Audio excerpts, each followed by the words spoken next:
네, 코스피는 다시 1포인트 상승세로 돌아섰네요. 코스닥이 5포인트로 상대적으로 코스닥이 오늘 좀 선방해주고 있어요. 1% 가까운 상승세고요. 코스피는 하락했다가 상승했다 또 밀렸다가 강보합까지는 올라왔네요.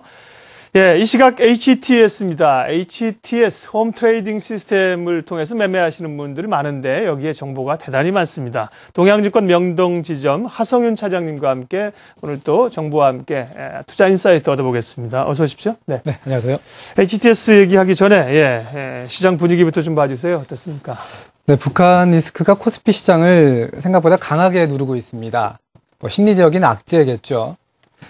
주중에는 키프로스 관련해서 악재도 있었는데요. 외국인이 순매도세가 지속해서 나오는 상황에서 증시가 힘을 얻지 못하는 모습입니다. 이런 내용들을 HTS에서 코스피 시장 움직임 먼저 확인해 보겠습니다. 네. 자료를 먼저 살펴보겠습니다. 이제 코스피 지수인데요. 외국인이 이게 금액 기준으로 100만 원 단위니까요. 3월 14일 날 2천억 원을 넘게 매도했습니다. 그 이후로 7거래를 연속으로 계속해서 나타난 매도인데요. 반면에 개인은 그대로 물량을 흡수하는 상황입니다. 이런 말이 있죠. 개인이 매수해서는 증시가 올라가지 않는다라는 말이 있는데 사실 맞습니다. 현재 외국인이 지속된 매도 속에서는 증시가 힘을 얻지 못하는 게 맞고요. 차트를 먼저 살펴보겠습니다. 지난번 언급했던 추세선이었죠. 추세선의 하단 부분을 어제 그저께죠. 이탈을 한 모습입니다. 이런 모습에서는 그 전 저점이었던 부분 1930포인트를 지지받고 서둘러서 반등하든지 아니면 추세적인 하락으로 인해서 1930포인트에서 어느 정도 헤맬 수가 있는데요. 그런 부분은 외국인 매도세가 좀 진정되는 상황이라면 상승을 좀 생각을 하셔야 되겠고, 지금처럼 그 뚜렷한 기관의 매수세는 있지만 규모가 작은 상황에서는 기대하기 좀 어렵다고 볼 수 있겠습니다. 서둘러서 코스닥 시장도 살펴보겠습니다. 네.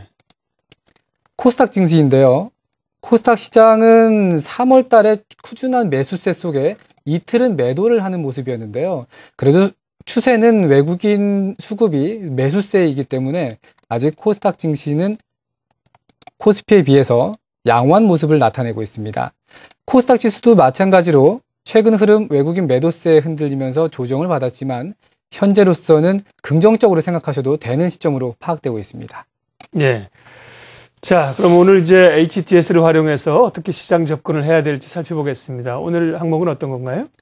네, 주식 거래하는 데 있어서 종목만 보게 되고, 즉 나무만 보고 숲을 보지 못하는 경우가 많습니다.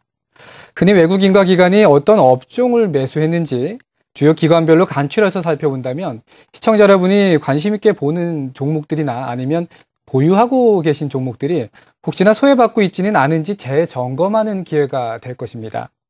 그래서 오늘은 업종별로 흐름을 파악하면서 투자할 수 있는 화면들을 준비해봤습니다.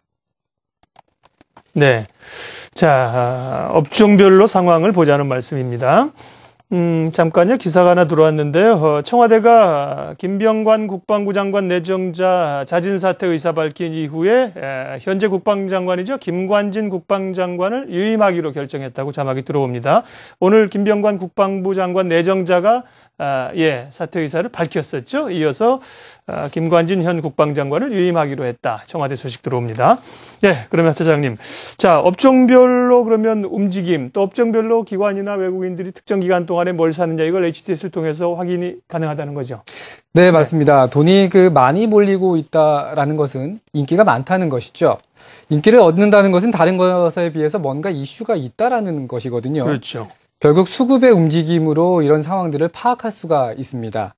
예를 들면 어떤 종목을 보유하고 있는데요. 코스피 지수가 올라도 보유하고 있는 종목은 오르지가 않는다는 것이죠. 자체적인 원인을 파악해도 없는데 참 이상한 겁니다.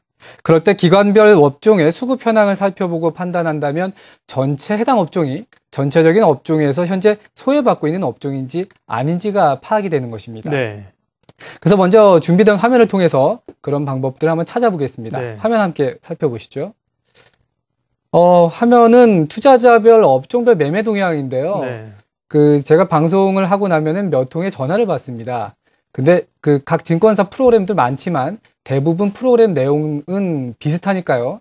이 찾는 방법은 주식이 있어요. 상단 부분에 대부분 주식이 있으면 매매 주체별 분석에서 맨 밑에인 투자자 업종별 매매 동향을 보시면 네. 준비된 화면을 같이 볼 수가 있습니다.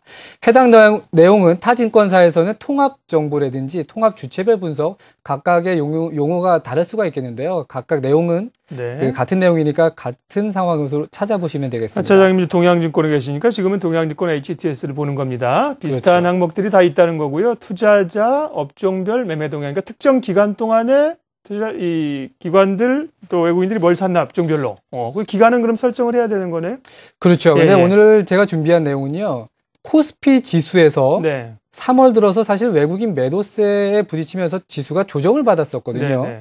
그래서 중요한 거는 이 단기 고점에서 외국인들 움직임을 어떻게 지금 파악하느냐. 진행되고 있는지, 그러면 그 업종에 해당 업종들은 어떤 움직임을 보였는지를 네. 파악을 해드리겠습니다. 준비된 화면인데요. 기간 설정 값은 시청자 여러분이 3월 1일부터 3월 22일까지 오늘까지 설정을 하시고요. 네. 앞서 그 단기 고점에서부터 설정하셨다는 거죠? 그렇습니다. 예, 예. 그래서요? 그리고 나서 이 어차피 금액은 대부분 증권사들이 100만 원 단위로 네. 표현이 됩니다. 그랬을 때 코스피 지수로 외국인들이 이게 지금 1조 9천억이 되는 겁니다. 네. 1조 9천억 원을 대형주에서 대부분 매도를 한 상황이고요. 예, 예. 의외로 중형주와 소형주는 매수를 했다라는 겁니다. 예. 근데 특이사항은 외국인들이 대형주를 1조 9천억 원 매도를 했지만 비슷한 물량을 개인이 매수하는 것이죠.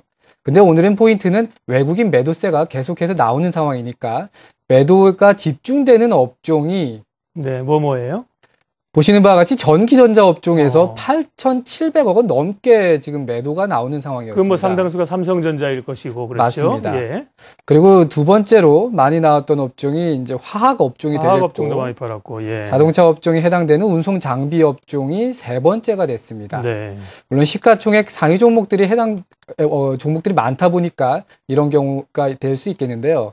이처럼 화학 업종과 전기전자 아니면 운송 장비 업종의 외국인 매도세가 대거 나오는 상황에서는 지수가 약할 수밖에 없다라는 것이죠.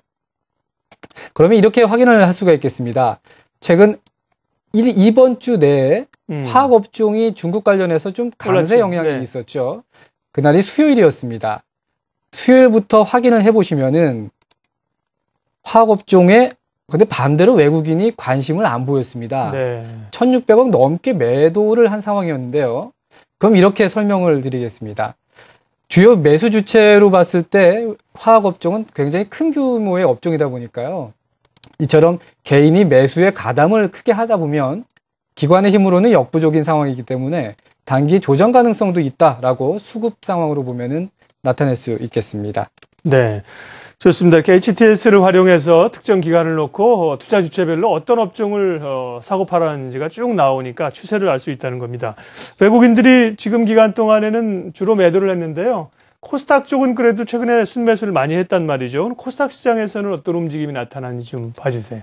네, 코스닥 시장은 말씀하신 대로 다른 모습을 나타내고 있습니다. 화면을 통해서 한번 살펴보겠습니다. 외국인이 코스닥 지수에 3천억 원 넘게 지금 매수를 한 상황이죠. 3월달 들어서. 그리고 개인은 3,300억 원 넘게 매도를 한 상황입니다.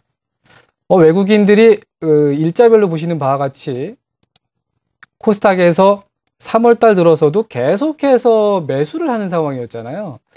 이런 상황에서 코스닥 지수가 안 갈 수가 없는 조건이었습니다.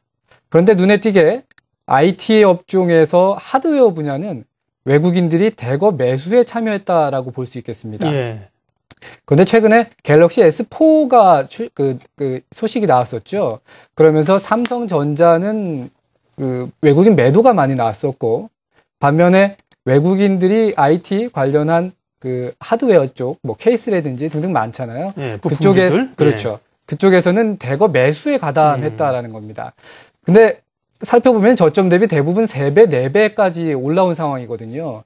그럼에도 불구하고 외국인들이 대거 매수를 계속해서 유지한다라는 것은 긍정적인 마인드를 갖고 투자에 접근하고 있다라는 겁니다. 그러면 다른 업종에 비해서 대거 하드웨어 쪽으로 주요 투자 자금을 집중하고 있다라는 것은 시청자 여러분들도 같이 적극적으로 긍정적으로 좀 보실 필요가 있지 않겠느냐 그런 생각을 갖고 있고요. 한편으로는 기간별로 볼 때는요, 코스피 지수하고 코스닥 지수와 연관되어서 이런 식으로 꼭 살펴보셔야 될 것 같습니다. 즉, 단기적으로 상승하고 있는지 아니면 단기 조정받고 있는지 기간별로 구분하는 것이 대단히 중요한데요.